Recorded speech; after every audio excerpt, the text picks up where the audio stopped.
अस्सलाम वालेकुम बच्चों, आज हम 11th का टॉपिक कंटिन्यू करेंगे। पहला चैप्टर अभी तक हमने डिस्कस किया है atomic mass, gram atomic mass, molecular mass, gram molecular mass और उसकी कैलकुलेशंस। तो आज हम मॉलिक्यूलर मास को थोड़ा इलाबरेट और करेंगे, उसको एक्सटेंड करेंगे। आज हम डिस्कस करेंगे average molar mass of gaseous mixture. ये याद रखो, average molar mass of gaseous mixture it is applicable to air, it is applicable to air। आपको पता है ये जो एयर है ना, it is a homogeneous mixture, air is a homogeneous mixture, air is a homogeneous mixture, you know that, homogeneous mixture of gases। और ये जो average molar mass of gaseous mixture है, it is only applicable to homogeneous mixtures, it is only applicable to homogeneous mixtures, यानी it is applicable to air and air is a homogeneous mixture of gases। अब ये बात समझो, अगर हम air की बात करेंगे, जो air यहाँ पर जैसा air है वैसा ही यहाँ पर air है और वैसा ही वहाँ पर है। तो we can say air acts as a single substance at every point। air acts as a single substance, air acts as a single substance at every point, so that is why for air, for mixture of homogeneous gases, we calculate average molar mass of gaseous mixture, so that is why we calculate average molar mass। यहाँ तक समझ आया? यानी average molar mass of gaseous mixture it is only applicable to homogeneous mixture of gases, यानी it is applicable to air, air is a homogeneous mixture of gases. अब जैसा air यहाँ पर है वैसा ही एयर यहाँ पर है, वैसा ही एयर यहाँ पर है, so that is why we calculate average molar mass for homogeneous mixture of gases और एयर। ये आया समझ में? यहाँ तक आया समझ में? अब देखो कैसे हम कैलकुलेट करेंगे। फॉर एग्जांपल आपको पता है अगर एयर है, एयर में क्या क्या गैस होती है? एयर में नाइट्रोजन गैस है, एयर में ऑक्सीजन गैस है, एयर में फॉर एग्जांपल उसको हम क्या कहते हैं, ओजोन है, एयर में कार्बन डाइऑक्साइड है। इनका तो अपना अपना मॉलिक्यूलर मास है, मगर एयर का मॉलिक्यूलर मास नहीं निकाल पाएंगे क्योंकि air is a mixture of these gases. तो इसीलिए हम एयर का एवरेज मॉलिक्यूलर मास निकालते हैं, इसीलिए हम एयर के लिए एवरेज मोलर मास निकालते हैं। इसका अपना मोलर मास है, इसका अपना मोलर मास है, इसका अपना मोलर मास है, इसका अपना मोलर मास है। तो हम इन्हीं के एवरेज करके एयर का एवरेज मोलर मास निकालते हैं। यहाँ तक आया समझ में? यह आया समझ में? यानी एयर में ये सारी गैसेस हैं, एवरी गैस का अपना अपना मोलर मास है, तो हम इन सारों का एवरेज निकाल के वो एवरेज देता है किसका? एयर का मोलर मास। यहाँ तक आया समझ में? यह आया समझ में? और आपको पता है, यू ऑल नो दैट कि number of moles is equal to mass divide by molar mass. यह आपको पता है, यानी moles is equal to mass divide by molar mass, या number of moles is equal to given mass divide by molar mass. ये चीज़ें आपको पता है। इसका मतलब ये होगा कि अगर हमें ये निकालना होगा तो mass is equal to moles into molar mass, अगर हमें मास वॉल्यूम मेजर करना है, so mass is denoted by W, number of moles is denoted by N and molar mass is denoted by M। So ये equation बनेगी। यहाँ तक आया समझ में? ये आया समझ में? ये इक्वेशन याद रखो। अगर हमें टोटल मास ऑफ मिक्सचर, ये तो एक सिंगल सबस्टेंस का है, this is for single substance, अगर हमें मिक्सचर के लिए चाहिए, तो मिक्सचर के लिए क्या चाहिए? यानी अगर हमें W चाहिए, W मिक्सचर, तो W mixture is equal to total number of moles of mixture into molar mass of mixture, यानी एवरेज मोलर मास। यहाँ तक आया समझ में? ये आया समझ में? अब आगे जाएंगे और इसको हम थोड़ा एक्सटेंड करेंगे। यहाँ तक आपको समझ आया होगा। अब देखो हमें क्या कैलकुलेट करना है।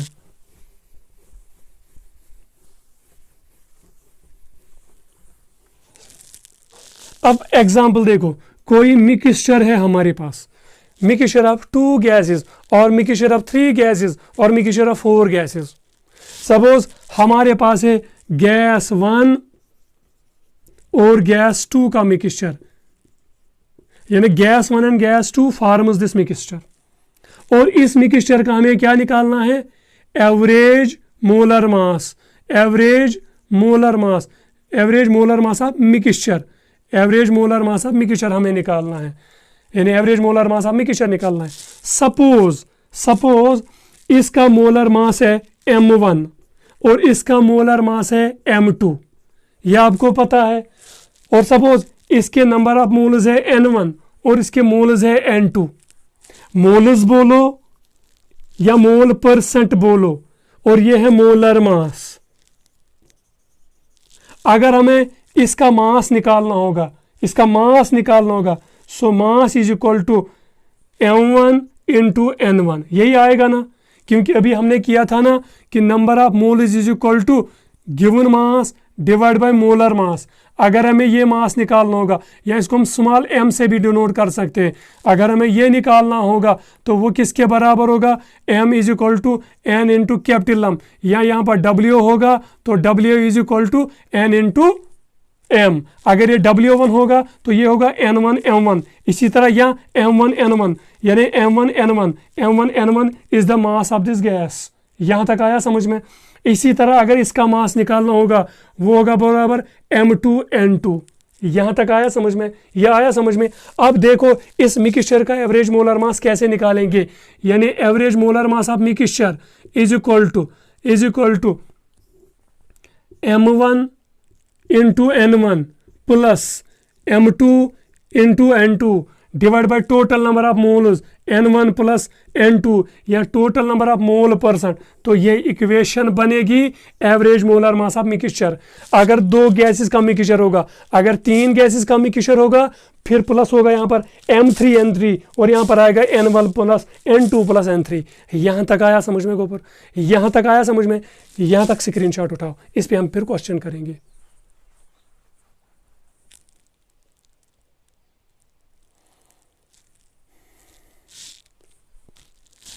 यानी जैसे आपने एवरेज एटॉमिक मास निकाला था, वैसे ही ये भी है average molar mass of mixtures of gases. यहाँ तक आया समझ में? यानी जैसे आपने एवरेज एटॉमिक मास निकाला था एटम्स का, वैसे ही है average molar mass of mixture of gases. वहाँ पर था ना atomic mass into percentage, atomic mass into percentage divide by total percentage. इसी तरह यहाँ पर भी है। ये आया समझ में? अब इस पर क्वेश्चन करेंगे।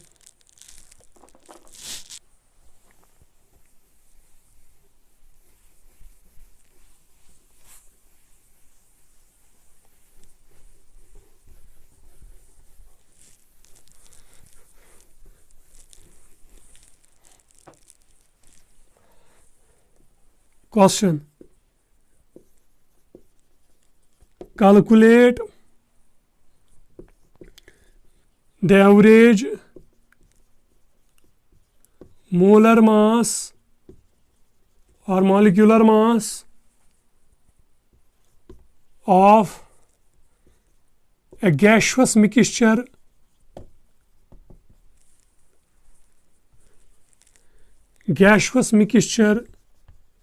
of N2 and O2 with their mole percent of 80% and 20%।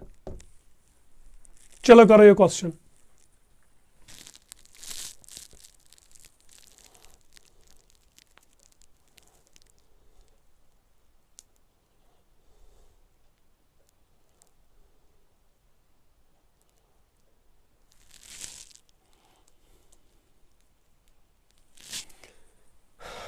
अब देखो, molar mass of mixture is equal to m1 किसका?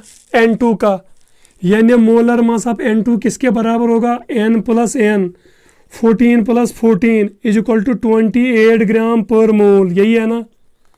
यही है ना molar mass of nitrogen gas. इसी तरह ऑक्सीजन गैस का क्या है? 32 ग्राम पर मोल, यही है। यानी ये M1 है, ये M2 है। यहाँ तक आया समझ में? यानी ये M1 है, ये M2 है, ये नीचे वाला। यहाँ तक आया समझ में? अब देखो M1 के बदले क्या लिखोगे? 28। और N1 के बदले क्या लिखोगे? मोल परसेंट। ये कितना मोल परसेंट है? 80। प्लस M2 कितना है? 32 इंटू N2 कितना है?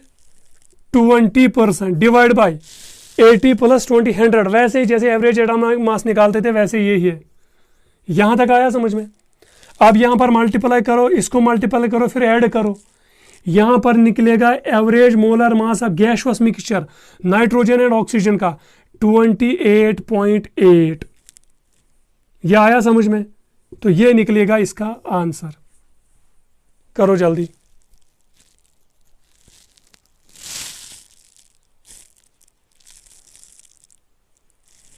यह आया समझ में? स्क्रीनशॉट उठाओ।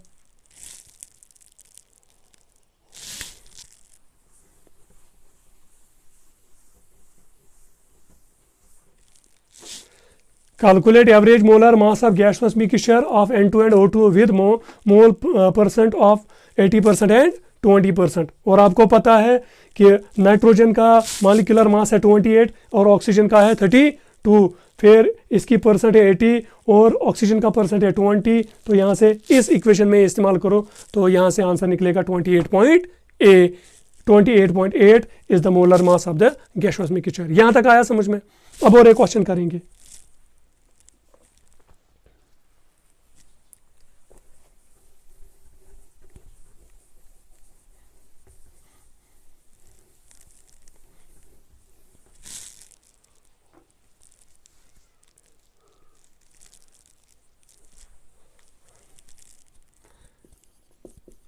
Calculate the average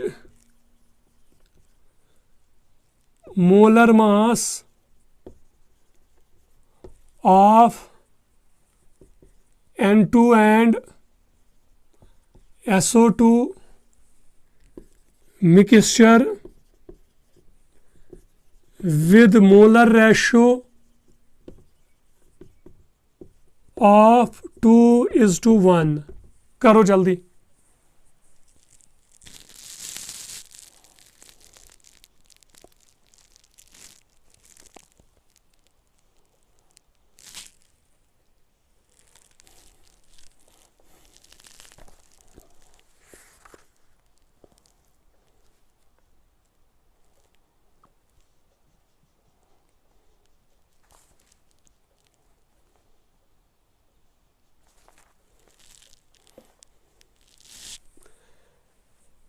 देखो M mix is equal to mixture is equal to N2 का मॉलिक्यूलर मास कितना है?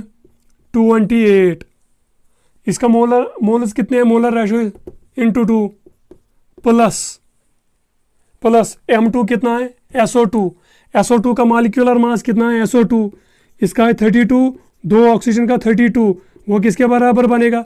64। तो M2 is equal to 64 into 1, ये divide by total moles N1 plus N2 यानी 2 + 1, यानी 2 + 1, वो क्या बनेगा? यानी 2 + 1 इज इक्वल टू 3। तो यहाँ से आंसर निकलेगा, क्या आंसर निकलेगा?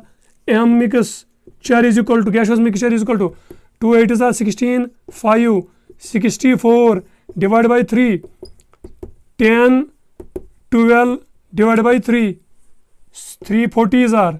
तो ये है average molar mass of the mixture. यहाँ तक आया समझ में? इसका स्क्रीनशॉट उठा।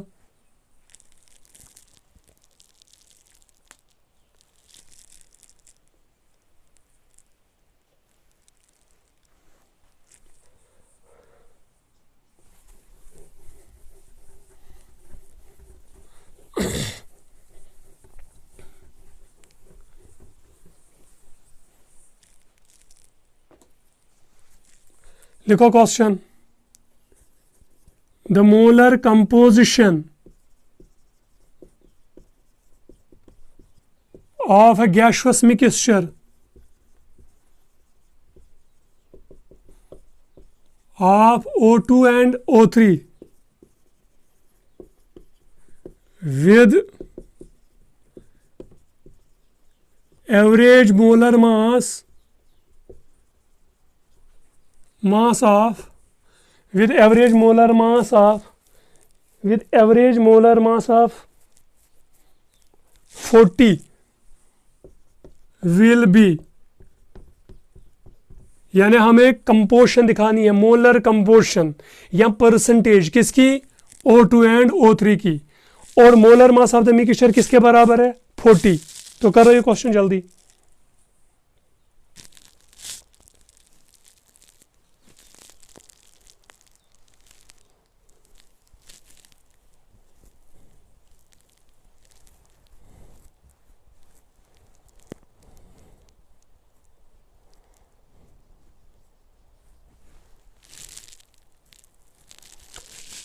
देखो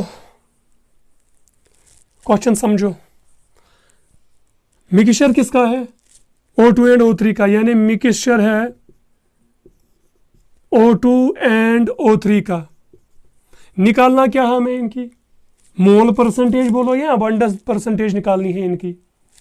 सपोज इसकी परसेंटेज है, यानी N1 is equal to x, यही निकालनी है ना, मोल परसेंट। मोल परसेंट बोलो और अबंडेंस बोलो, ये एक ही बात है। N1 is equal to x. अगर इसके एक्स मोल्स हैं, यानी टोटल मिक्सचर में, इस मिक्सचर में इसके कितने मोल्स हैं, एक्स मोल्स, तो इसके कितने आएंगे, टोटल होता है ना 100 इनकी परसेंटेज।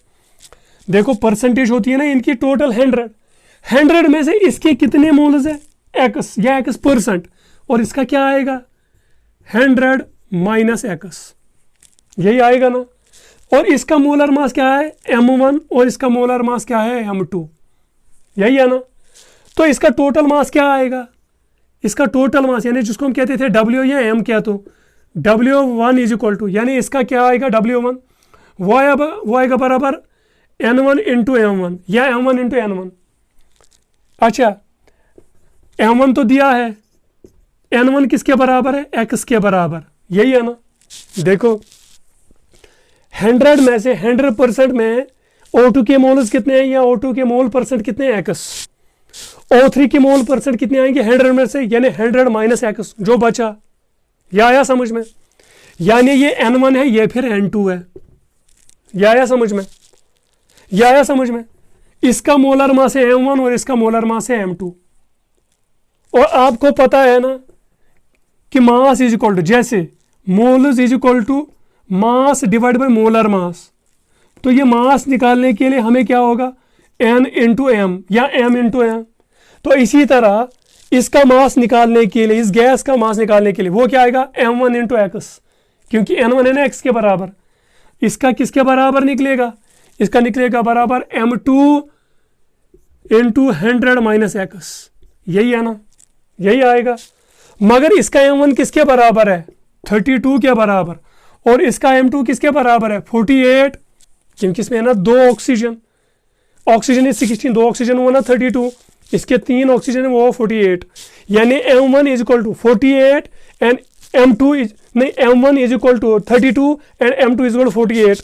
तो ये क्या बनेगा, ये बनेगा 32x इसका मास, यानी मास ऑफ ऑक्सीजन, ये बनेगा 48 इंटू 100 माइनस एक्स। यहां तक आया समझ में। ये मास ऑफ ऑक्सीजन है, मास ऑफ O2 है, ये मास ऑफ O3 है। यह आया समझ में, यह आया समझ में। अब यहां से इजीली परसेंटेज निकलेगी। अब देखो क्या करेंगे,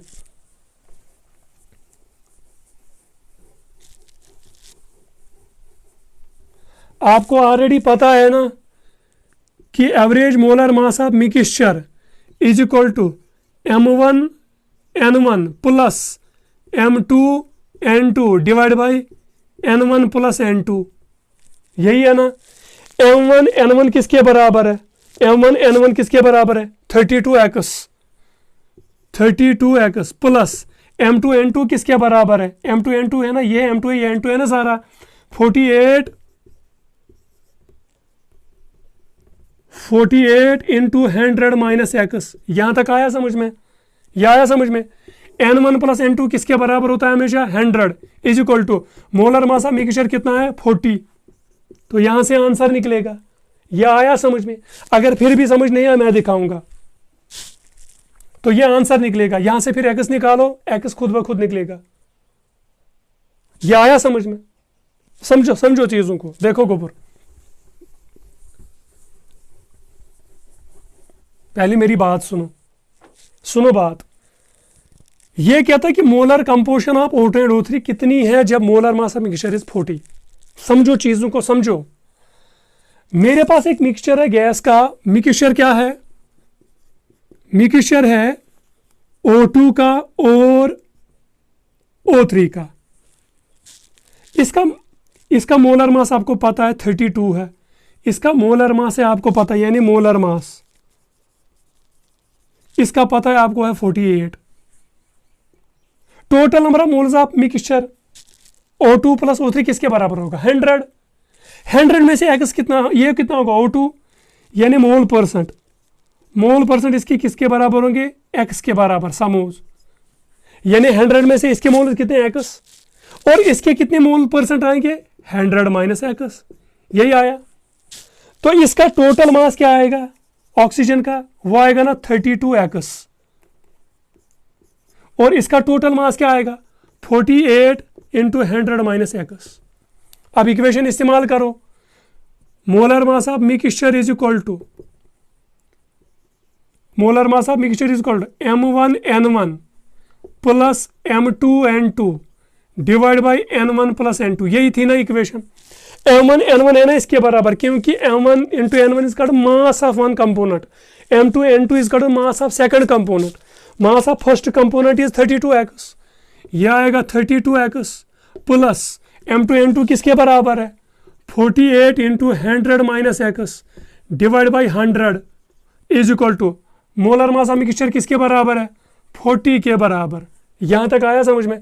ये होगा ना मल्टीप्लाई इसके साथ, ये निकलेगा 4000 is equal to 32x plus ये निकलेगा ना 4800 माइनस 48x। यही आएगा ना। अब क्या होगा, अब देखो क्या होगा 4000 इज इक्वल टू ये होगा ना इससे माइनस, यहां से क्या निकलेगा 400 माइनस ये कितना आएगा 16x। यही आएगा। ये माइनस है, ये इस साइड जाएगा, ये बनेगा प्लस, ये बनेगा इस side minus. So 16x is equal to 4800 minus 4000। अब क्या आएगा, यहां तक आया समझ में। अब यहां क्या होगा, यहां पर आएगा x इज इक्वल टू, पहले इनको माइनस होगा, यहां से निकलेगा 800 डिवाइड बाई 16। यहां तक आया समझ में। इसको करो, ये निकलेगा 50%। यह आया समझ में। तो x इज इक्वल टू 50%, तो 100 माइनस एक्स भी कितना आएगा 50%, यानी इस ये x is equal to 50%, 100 minus x is also 50%, यानी दोनों गैस की परसेंटेज कितनी है 50:50 मीन्स 1:1। यह आया समझ में। यह आया समझ में। और एक पॉइंट मैं समझाऊंगा यहां से, यानी इतना हमने प्रोसीजर किया, लास्ट में आंसर निकला एक गैस है 50% और दूसरा गैस भी क्या है 50%। अब इसको हम सिंपलीफाई करेंगे। देखो मोलर मास कितना है, एवरेज मोलर मास कितना है 40। अब यहां पर देखो इसका मोलर मास कितना है 32, इसका कितना है 48। जरा दोनों का एवरेज निकालो, 32 प्लस 48 टोटल गैस कितने हैं 2 डिवाइड बाई 2। यही आया ना। पहले इसको नोट करो।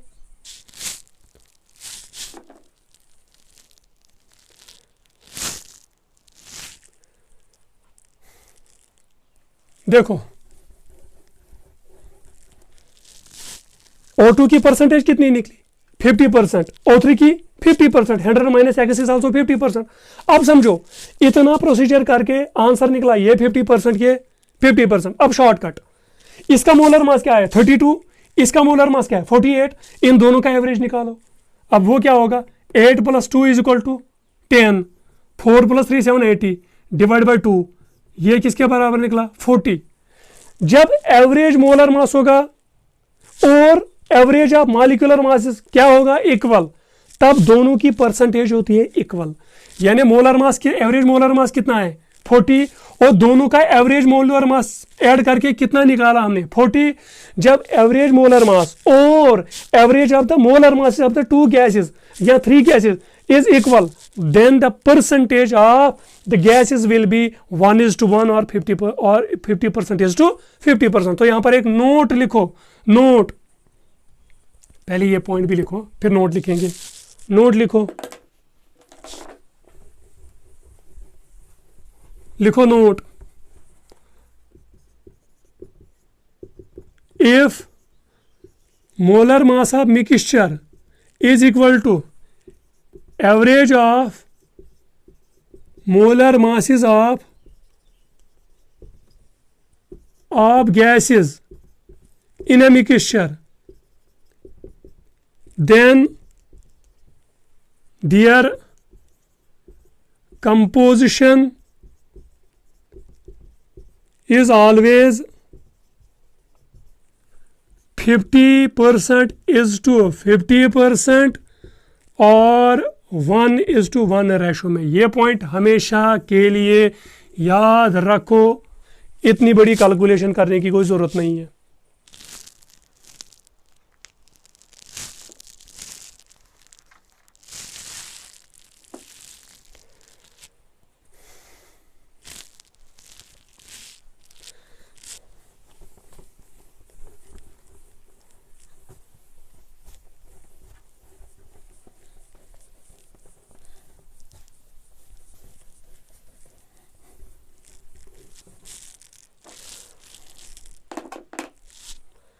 अब आ जाओ नए टॉपिक पे, that is called vapour density.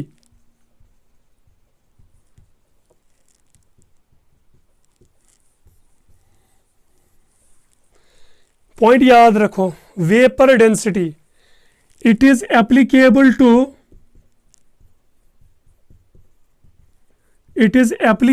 To gases and vapours.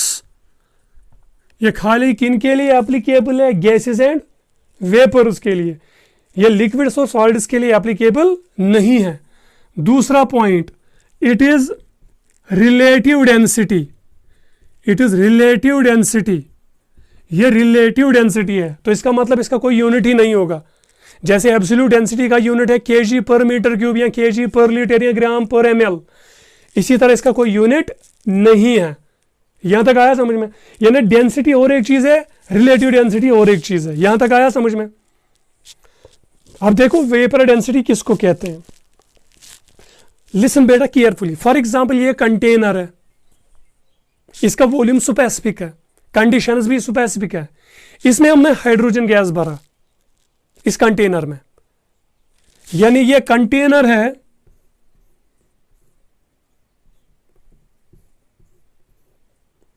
इस कंटेनर में हमने पहले क्या भरा? हाइड्रोजन गैस H2 गैस हमने इसमें भरा और इसका वॉल्यूम है V। जब हमने इसमें हाइड्रोजन गैस भरा इस कंटेनर में, फिर हमने जितना हाइड्रोजन गैस इसमें ऑक्यूपाई हुआ, फिर हमने उस हाइड्रोजन का मास निकाला, यानी उस हाइड्रोजन गैस का मास और ये वॉल्यूम देगा ना डेंसिटी ऑफ हाइड्रोजन। तो यहां से हमें क्या मिलेगी? Density of hydrogen gas H2 gas, यानी the mass of hydrogen gas in this volume is called density of hydrogen gas, mass पर यूनिट वॉल्यूम। अब ये हाइड्रोजन गैस निकालो, अब कोई गैस X डालो इसमें, चाहे नाइट्रोजन गैस हो, सल्फर डाइऑक्साइड हो, कार्बन डाइऑक्साइड हो, आर्गन हो, क्रिप्टॉन, कोई भी गैस हो, इसमें कोई X गैस डालो, वॉल्यूम है ना अभी भी वही। अब उस गैस का कोई मास होगा ना इसमें, जब इसने सारा वॉल्यूम ऑक्यूपाई किया, तो उस गैस का मास एंड दिस वॉल्यूम वो देगा ना density of X gas, density of X gas. ये आया समझ में? ये आया समझ में? इसकी कुछ डेंसिटी होगी और हाइड्रोजन गैस की कोई डेंसिटी है। जब हम इस गैस की डेंसिटी को हम रिलेट करेंगे with respect to density of hydrogen gas, यानी density of this gas relative to the density of hydrogen gas, उसी को हम क्या कहते हैं? Vapour density. उसको हम क्या कहेंगे? Vapour density. यानी vapour density is equal to density of gas, density of gas with respect to density of hydrogen gas. ये आया समझ में? ये आया समझ में? यहां तक नोट करो। यानी पहले हमने हाइड्रोजन गैस की डेंसिटी निकाली, फिर हमने एक्स गैस की डेंसिटी निकाली, फिर हमने इस गैस की डेंसिटी को कंपेयर किया with respect to the density of hydrogen gas, so that is called vapour density. यहां तक आया समझ में गोबर? लिसन केयरफुली, ये समझ आया? अब देखो, आप देखो गोबर में, लिसन केयरफुली। आपने ऑलरेडी पढ़ा है ना, PV is equal to n R T. ये पढ़ा है ना आपने, PV is equal to n R T. और आपको पता है, ये याद रखो, ये आपको आगे जरूरत लगेगा, PV is also is equal to number of moles equal given mass divide by molar mass. ये आपको पता है ना, into R T, into R T. अब ये एम इधर ले जाओ, वी नीचे ले जाओ। PV is equal to weight of gas divide by volume of that gas, या mass of gas divide by volume of that gas into R T. और आपको पता है ना, मास पर यूनिट वॉल्यूम, यानी this is the mass of gas divide by volume of that gas, it is actually molar mass. Molar mass को इस side ले जाओ, ये बनेगा ना पीएम, ये इधर ये बनेगा PM. It is the molar mass of the gas, mass of one molecule of gas. मगर ये ना वॉल्यूम ऑफ गैस, और ये उस गैस का गिवन मास है। गिवन मास और उस मास ने कितना वॉल्यूम ऑक्यूपाई किया, ये बनेगी ना फिर डेंसिटी। तो PM is equal to d R T, यानी डेंसिटी ऑफ गैस। ये इक्वेशन याद रखो, ये इक्वेशन याद रखो। यहां तक आया समझ में? ये ना दो इक्वेशंस आपको याद रखनी है, PV is equal to NRT और PM is equal to DRT. ये दो इक्वेशंस याद रखो। ये आया समझ में? या यहां से पी निकलेगा किसके बराबर, DM R T, d by M R T. ये भी अब आया समझ में? यह आया समझ में? यहां तक, यहां से डेंसिटी भी हम निकाल सकते हैं। देखो डेंसिटी कैसे निकालेंगे गैस की, हमें डेंसिटी निकालनी है। तो density of gas is equal to pressure of gas molar mass of gas divide by R into T. Conditions तो कांस्टेंट है। यहां तक आया समझ में? अब देखो, लिसन केयरफुली, लिसन केयरफुली। यहां से डेंसिटी हमने निकाली है, और हमने, अब देखो डेंसिटी ऑफ गैस किसके बराबर निकलेगी? डेंसिटी अपनी gas, pressure of that gas into molecular mass of that gas and R into T. Conditions अगर होगी एसटीपी, ये एसटीपी पे कंडीशंस पे अप्लाई होता है। Whenever we calculate vapour density conditions must be STP. अब देखो, प्रेशर कांस्टेंट रहा, टेम्परेचर भी कांस्टेंट रहा, और ये भी कांस्टेंट रहा। तो अब क्या होगा, ये डेंसिटी ऑफ गैस किस पे डिपेंड करेगा? उसके मास के मोलर मास पे, अब गैस पे। यानी मोलर मास ज्यादा तो डेंसिटी ज्यादा, मोलर मास कम डेंसिटी कम। यहां तक आया समझ में? अब देखो वेपर डेंसिटी क्या होगी, वेपर डेंसिटी क्या, density of gas, density of gas किसके बराबर होगी? Pressure of gas molar mass of gas R into T. ये और ये ना कांस्टेंट, ये बनेगा P molar mass of gas divide by R by T. यही आएगा ना, divide by density of hydrogen gas क्या आएगा? Pressure of gas molar mass of H2 gas divide by R T. यह आया समझ में? This pressure cancel, this R T cancel. So vapour density is equal to molar mass of gas या molecular mass of gas divide by mass of H2 molecule. Mass of H2 molecule किसके बराबर है? H plus is equal to 2। तो vapour density is equal to molecular mass of gas divide by 2। तो ये relation निकलेगी, यानी molecular mass is equal to 2 into vapour density. यहां तक याद रखो ये पॉइंट। यह आया समझ में? यह आया समझ में? तो इसका स्क्रीनशॉट उठाओ।